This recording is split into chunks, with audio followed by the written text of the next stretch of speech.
My name is David Helene, and I want to talk to you about Queta, a single mother of three and a student at Dallas College. To succeed, Queta's had to balance parenting, working, and her studies, and she's been doing just that, as she's just one credit away from getting her degree. But due to COVID, and no fault of her own, she recently lost one of her jobs, and unless she can come up with the money to pay the rent for her family, she'll need to drop out to tap into the money she'd otherwise save for tuition. Despite the fact that Queta clearly has done everything right, poverty threatens to derail her college dream. Unfortunately, Queta is no exception. She's one of the 3 million students who drop out every year due to a time sensitive financial crisis, and one of the over 50% who struggle with issues like food or housing insecurity.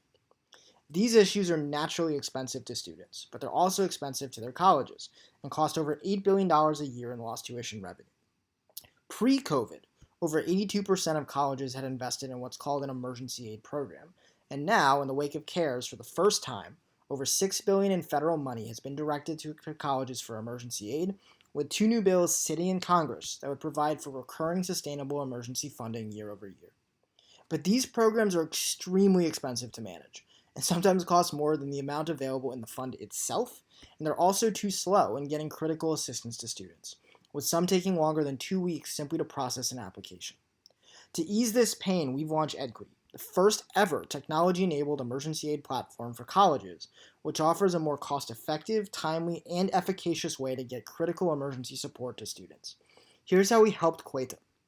After hearing about Edquity through her college, Queta was either able to download the app or access Edquity on a browser and apply for assistance in under 7 minutes.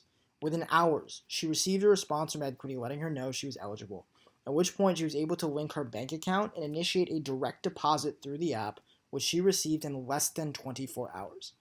And while she waited, Edquity was able to refer her to a local food pantry with our Yelp for Emergency Resources functionality, so that she was able to receive critical funding and support that she needed in a time of crisis to avoid dropping out. Edquity has helped over 4,000 students like Queta in just the last couple months alone, having processed over 16,000 applications and administered over $2 million in emergency aid. We sell Edquity to colleges and universities based on headcount, and we've been able to generate over $3 million in revenue this year, with over $1.5 million in bookings, with partners that include WGU, Dallas College, Los Rios Community College District, and San Diego Community College District, among many others. And we have the right team to scale Edquity and create system-wide change. I have a personal background in financial services on the payment side, as well as in the classroom itself, giving me a unique fintech and education background to help us grow Edquity in the higher education space. More important, our Chief Strategy Officer, Sarah Goldrick-Rab, is the nation's leading authority in the topic of basic needs and security, and is one of the most knowledgeable leaders in the country on the issue of emergency aid. We've been able to build our technology grounded in her research, and we're also able to rigorously evaluate our own work to prove efficacy and impact.